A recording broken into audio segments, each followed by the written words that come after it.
জল খাওয়াচ্ছে পুতুলকে, ওদেরকে জল খাওয়াচ্ছে ওর বোতল থেকে, জল খাওয়াচ্ছে। বাবা, বাচ্চারা কিরকম নিজের খেলা নিজেরাই আবিষ্কার করে।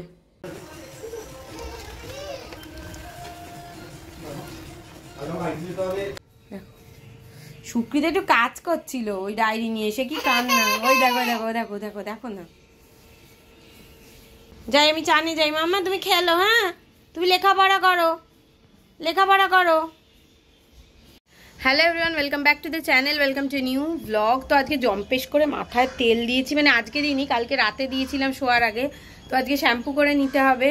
আর এদিকে তো সুকৃতের আবার মিটিং আছে, এই বাড়িতে মিটিং করলে না একটু ডিফিকাল্ট। ঝিনুক যদি মানে জেগে থাকে তখন না ঘুমোয়, তো সুকৃত আজকে একটু স্ট্রাগল করবে বলেই মনে হচ্ছে, তবে ওকে অভ্যেস করতেই হবে, কিছু করার নেই। তো বাবা আসার কথা আছে, বাবাকে সুকৃত একটুখানি আসতে বলেছে, এবার দেখা যাক তারপরে পরিস্থিতি কি দাঁড়ায়। আর এখন আমি পরিস্থিতি দেখাচ্ছি আপনাদের। সুকৃত বসে কাজ করছে, মানে মিটিংয়ের জন্য রেডি হয়েই প্রায় বসে আছে, বসে কাজ করছে, আর ঝিনুক কি করছে সেটা দেখাচ্ছি। তো যেমনটা বলেছিলাম সকালের থেকে দেখতেই পাচ্ছেন ঝিনু ঘুম থেকে উঠেই বাবার কাছে চলে এসছে আর বাবার পাশে বসে পড়েছে। ও অ্যাকচুয়ালি সুকৃত বাড়ি থাকলে সুকৃতকে এক সেকেন্ডের জন্য ছাড়তে চায় না। তো কি করব না করব জানি না। এরপরে সুকৃতের মিটিংটা স্টার্ট হলে তো সুকৃত একদম রেডি হয়ে বসে পড়েছে মিটিংয়ের জন্য। আর ঝিনুক গিয়ে সুকৃতের পাশে বসে খেলাধুলা করছে, আর সুকৃতের মানে চার্জারটা ধরে টানছে ল্যাপটপের। তো এটাই একটুখানি ডিফিকাল্টি হতে চলেছে আজকে, বুঝতেই পারছি। তাও এভাবেই ম্যানেজ করতে হবে, ছোট বাচ্চা থাকলে সবাইকেই এভাবেই ম্যানেজ করতে হয়। কে এসছে?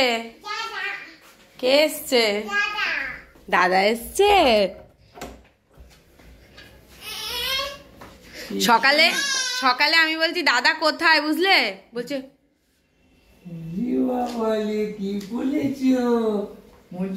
মোজা পরে ভারী আনন্দ হচ্ছে। কালকে ঘুমের সময় মোজা খুলবে নাকি কান্না।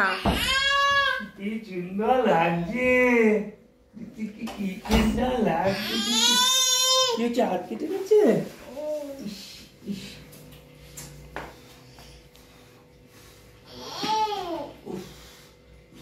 কেটে যাচ্ছে তোমার, কেটে যাচ্ছে, কেটে যাচ্ছে আমার। কি মোজাটা দেখতে কি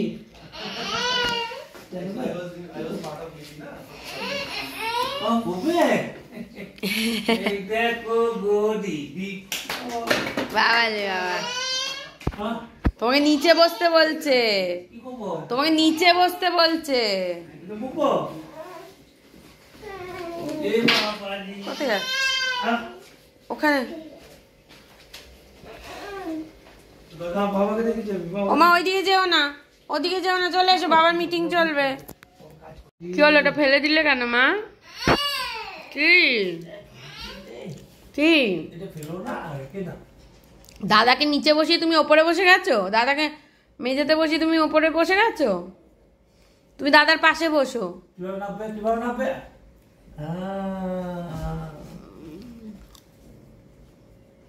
কি হলো মা? ওই বাবা সিট মুছছে, সিট মুছছে, গাড়িটা সিট মুছছে, দেখো সিট মুছছে গাড়িটার। পাকামি ডিম।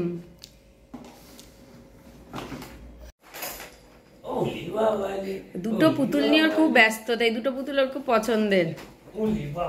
উল্টেই তো যাচ্ছিস, উল্টেই তো যাচ্ছিস মাম্মা। ওখানে রেখো না, ওখানে হাত পেয়ে যাবে, ওখানেই রাখো।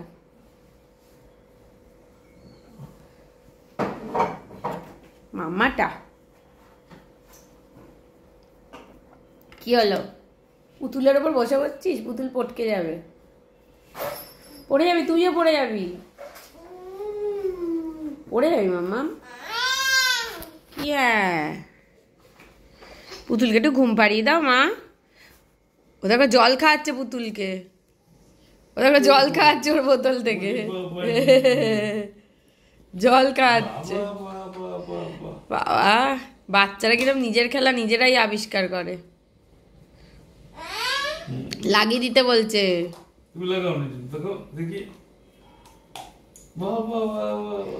জল খাইয়ে দিচ্ছে পুতুলকে বাবা। আয় আয়, ঘুম পাড়াচ্ছে, আয় আয় করে দেখো, আয় আয়। ও মামা, আমার মাটা বাবা রে বাবা। এই পুতুলটার খুব পছন্দের পুতুল।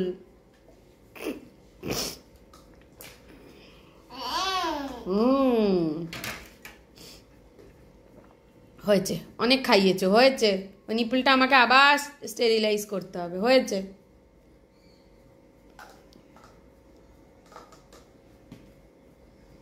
কত জল খাবি মা? নষ্ট করো না মা জলটা।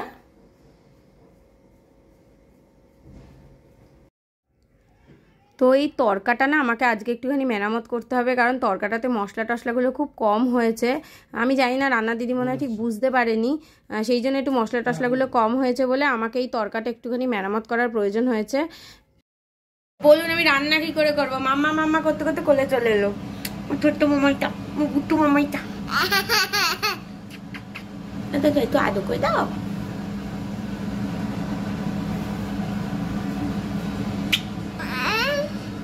একটু রান্নাটা করে নি মা। মামা একটু রান্না করে নি, তুমি একটুখানি গান শোনো। বেশিক্ষণ লাগবে না, 5 মিনিট লাগবে।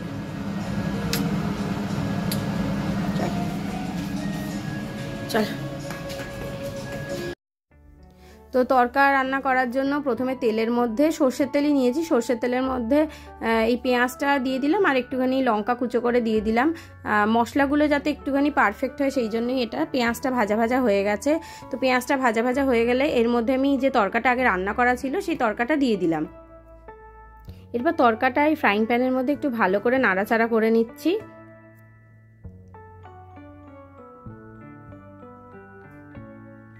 তরকাটা নাড়াচাড়া করা হয়ে গেলে আমি এর মধ্যে এক এক করে মশলা দিয়ে দেবো। তো এর মধ্যে প্রথমেই দিচ্ছি একটু লঙ্কা গুঁড়ো, কারণ ঝালটা বেশ কম হয়েছিল। তো এমনিতে তো আমি লঙ্কা কুচিয়ে দিয়েছি, তাছাড়াও লঙ্কা গুঁড়ো দিলাম, একটু জিরে গুঁড়ো দিলাম, হলুদ গুঁড়ো দিলাম, আর লঙ্কা গুঁড়োটা আমি আর একটু বেশি দিয়েছি। আপনারা যে যা স্বাদ মতন দেবেন। আমরা ঝাল খাই সেই জন্য লঙ্কা দুবারই দিয়েছি, কাঁচা লঙ্কা শুকনো লঙ্কা দুটোই দিলাম। তো কাঁচা লঙ্কাটা না ঠিক বুঝতে পারছি না কতটা ঝাল, এক একটা ঝাল আছে এক একটা ঝাল নেই, তাই একটু শুকনো লঙ্কা গুঁড়ো দিতে বাধ্য হলাম। তো এরপরে এটাকে ভালো করে কষিয়ে টষিয়ে নিয়ে তার মধ্যে একটু জল ঢেলে দিলাম, তাহলে ভালো করে ফুটলে ভালো টেস্ট আসবে। তো এবার জলটা দেওয়ার পরে এটাকে আমি ফুটতে দেবো। তো ফ্রাইং প্যানটা ঢাকা চাপা দিয়ে নিয়েছি। তো এর মধ্যে এবার একটু তড়কা মশলা দিয়ে দেবো। তো আমি না সানরাইজের তড়কা মশলাটা ইউজ করি। তড়কা মশলাটা সানরাইজের সত্যি খুব ভালো খেতে। এইটার ফ্লেভারটা আমি অন্য কিছুর ইউজ করিনি কখনো, তবে এইটার ফ্লেভারটা আমার সত্যি খুব ভালো লাগে। আর নর্মাল যদি তরকা রান্না করতাম না, তাহলে ওই পেঁয়াজ আর লঙ্কাটা যে ভাজলাম তার মধ্যে একটুখানি রসুন কুচি, আদা কুচি, টমেটো কুচি এগুলোও দিয়ে আমি ওটাকে মশলাটাকে কষাতাম মশলা দিয়ে, তারপরে ডালটা দিয়ে ওটাকে ফোটাতাম। তো যাই হোক, এর মধ্যে আমি এবার একটুখানি ধনেপাতা কুচি দিয়ে দিলাম। এই শীতকালের ধনেপাতার টেস্টটা না খুব অসাধারণ হয়, খেতেও খুব ভালো লাগে, সেই জন্য আমি সব কিছুতেই ধনেপাতা কুচি দিতে থাকি। আমার খুব ভালো লাগে ধনেপাতার টেস্টটা, ইদানিংকালে একটু বেশিই ভালো লাগছে। তো ফাইনালি তরকাটা এরকম দেখতে হয়েছে, আর খেতেও কিন্তু ভালো হবে বলেই আশা করছি, কারণ আমি একটুখানি টেস্ট করেছিলাম, আমার তো বেশ ভালো লেগেছে। তো এইটা হলো তরকার নতুন লুক। ঝিনুক এখন লিখতে বসেছে, ওই দেখো কত পড়াশোনা করছে দেখো। মামা টাকা, ও মামা, ও মামাই দেখো। সুকৃতি একটু কাজ করছিল ওই ডায়েরি নিয়ে, সে কি কান্না, ওই দেখো দেখো দেখো দেখো দেখো না। ও সবসময় এটা কাউকে না কাউকে চাই, কি করা যাবে আর, কাউকে না কাউকে সবসময় চাই। ও মুছতে পারবে না, ওর কি এখন মোছার বয়স হয়েছে? তা ওর হাতে প্রেসার পড়বে, ওর হাতে এখন অত প্রেসার দেওয়া যাবে না, আঙুলগুলো নরম। নতুন ডায়েরি পুরো একদম ঠিক আছে, নতুন ডায়েরি তোমার আর কাজে লাগবে না, আগের কোম্পানির ডায়েরি সেই ওকে দিয়ে দেবে, তোমার মেয়ে ইউজ করলো, কি আছে, অত মায়া করলে চলবে না সবকিছুতে, নতুন পাগল যত। যাই আমি চানে যাই, মাম্মা তুমি খেলো, হ্যাঁ তুমি লেখাপড়া করো, লেখাপড়া করো। প্রত্যেকটা পাতায় একটা করে আঁকি কাটছে। বাবলি বাবলি বাবলি, খুব সুন্দর লেখা হচ্ছে মা। মা খুব সুন্দর লেখাপড়া হচ্ছে মা, খুব সুন্দর। তো আজকেও সুকৃত গিয়ে আরসালানের বিরিয়ানি নিয়ে এসছে। আরসালানের বিরিয়ানি ওর কালকে রাত থেকে খেতে ইচ্ছে করছিল। আমি বললাম রাতে আর বলো না, লাঞ্চেই বলো, তাহলে খাবারটা হজম হবে। ওই জন্য আলটিমেটলিও গিয়ে লাঞ্চে নিয়ে এসছে। অনেকদিনও খায়নি, সেই লাস্ট কবে আগের মাসে খাওয়া হয়েছিল, বাড়িতে নেই মনে হয় খাওয়া হয়েছিল, তাই না? 1 মাস হতে চললো, বাড়িতে নেই খাওয়া হয়েছিল। তারপরে আমি একদিন বিরিয়ানি বানিয়েছিলাম এরকমই। এটা আমার বিরিয়ানি আর এটা হচ্ছে সুকৃতের বিরিয়ানি। দেখতেই লোভনীয় লাগছে। কেমন লাগছে আরসালানের বিরিয়ানি? অনেকদিন পর খাচ্ছি আমি। হ্যাঁ, আমি এত গ্যাস বিরিয়ানি দিই না, এখন দিচ্ছি।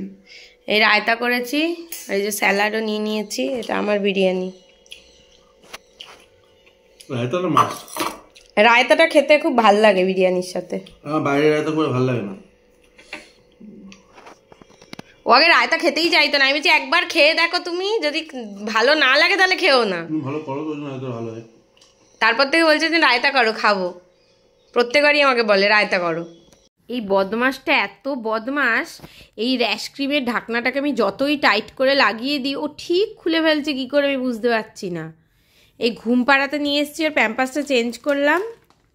আর আমি প্যাম্পাস পরানোর আগে না সবসময় এই র্যাশ ক্রিমটা সুবর্ণা বলেছিল লাগাতে, তো এটা লাগিয়ে সত্যি খুব উপকার হয়েছে। ওর কোনো দিন র্যাশ বেরোয়নি। সেই জন্মের সময়, জন্মের পরে যখন হসপিটাল থেকে এনেছিলাম র্যাশ বেরিয়েছিল, এটা লাগিয়েই সেরেছিল। আর এটা আমি যখনই ওকে ডাইপার পরাই লাগিয়ে দিই, তারপর থেকে ওর কখনো র্যাশ বেরোয়নি। আর খুব ভালো ওটা, বলো মা। জানলা বন্ধ করে দিয়েছি সেই চান করানোর সময়, কারণ নাহলে ঠান্ডা লেগে যাবে। এবার এ বাবা দেখো, তোর বাবা মানে কত কিনবে রে।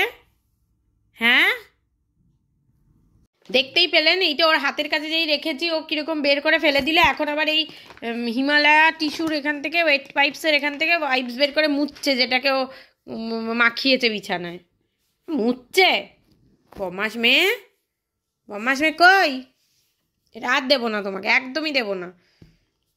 হাতে পেয়ে যায় মাঝে মাঝে বদমাইশ, দুষ্টু বদমাইশ, সব চাই পাকা বুড়ির। ও বাবার কাছে যাবে বলে পাগল হয়ে যায়, জানো তো, মানে এমন হয়ে যায় কি বলবো। আর সুকৃত ল্যাপটপটা ব্যাগে করে নিয়ে যাচ্ছে, কারণ ও গিয়ে অফিসের কাজ করবে। ওর এখন একটুখানি কাজের চাপ হয়েছে। কাজের চাপ কখন থাকে না, থাকে, ম্যাক্সিমাম টাইমই থাকে। ঠিক আছে, কাজের চাপ থাকা ভালো। থাকাই ভালো। কি দাদা, দাদার কাছে যাবে? ও ঠাম্মিটাকেও দাদাই বলে, জানো তো, কারণ ঠাম্মিটা বলতে পারে না তো এখনো ভালো। ও যেটা বলতে পারে না সেটা মাম্মাই বলে, কি বলে ডাকবে বুঝতে পারে না, সেটা মাম্মাই বলে দেয়। চল বাবা। সুকৃত জামা পরার পর থেকে কেঁদে অস্থির, ফোন এলেও কথা বলতে দেয় না। সবাই ভাববে কাঁদুনি মেয়ে, বেসিক্যালি তুই কাঁদুনি মেয়েই। আমরা কান ঢেকে নিয়েছি, দেখুন ঠান্ডা আমাদের এদিকে সেরকম পড়েইনি, কিন্তু কান আর গলাটা আমি ঢেকে নিয়েছি। তার কারণ হচ্ছে প্রচণ্ড, নাহলে আমার গলা বসে যাচ্ছে। একটু ঠিক হয়েছে, সেই জন্য আমার এরকম ভূতের মতন অবস্থা। লোকে দেখে ভাববে কি ঠান্ডাই না পড়েছে, এদিকে আমার ভেতরে কিন্তু খুব গরম লাগছে। কিন্তু বাইকে যেই বসবো না, বাইকের হাওয়াটা লাগবে গলায় কানে, ব্যাস আমার গলা বসে যাবে, সঙ্গে সঙ্গে ইনস্ট্যান্ট বসে যাবে। আমরা কোথায় যাচ্ছি? বেবি যাচ্ছি। কি করছিস? ট্যাটু দেখছো? ট্যাটু দেখছো মা? তোমার বাবার হাতেও তো একটা আছে, বাবার হাতেও তো একটা আছে। কাকাই অফিস থেকে এসে টায়ার্ড হয়ে গেছে এত দূর থেকে এসে। চলো বাড়ি চলো মামা।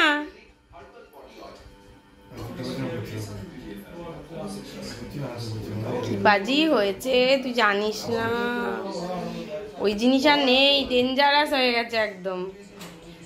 কি দেখছিস তুই? চলো মা। বেশ কিছুক্ষণ হলো বাড়ি চলে এসেছি, আর বাড়ি এসে ঝিনুককে ঘুমও পাড়িয়ে দিয়েছি। দেখলেনি ওই বাড়িতে একটুখানি গেছিলাম, তো আড্ডা মারতে মারতেই সময় চলে গেছে। বেশি ক্লিপ টিপ কিছু রেকর্ড করতে পারিনি, কারণ আমরা পৌঁছেছিলাম অনেকটাই দেরিতে। চাটা খেয়ে মানে পৌঁছতেই অনেকটা টাইম লেগে গেছিলো। তো ঝিনুককেও এসে ঘুম পাড়িয়ে দিয়েছি, আর সুকৃত শুয়ে পড়েছে, আমিও শুতে যাব একটু বাদেই। এই ঘরটা একটুখানি গোছাচ্ছিলাম, তো মোটামুটি হয়ে গেছে সব কাজ। আর আমি একটু গার্গেল করলাম, গলাটা এখন একটু ঠিক হচ্ছে, তো এখন যদি গার্গেলটা করা মিস করি না তাহলে খুব মুশকিল হয়ে যাবে। তো যাই হোক, আজকের ব্লগটা এখানেই শেষ করছি। যদি ব্লগটাতে কিছু ভালো লেগে থাকে তাহলে অবশ্যই লাইক করবেন, কমেন্ট করবেন, শেয়ার করবেন, আর চ্যানেলটাকে অবশ্যই সাবস্ক্রাইব করবেন।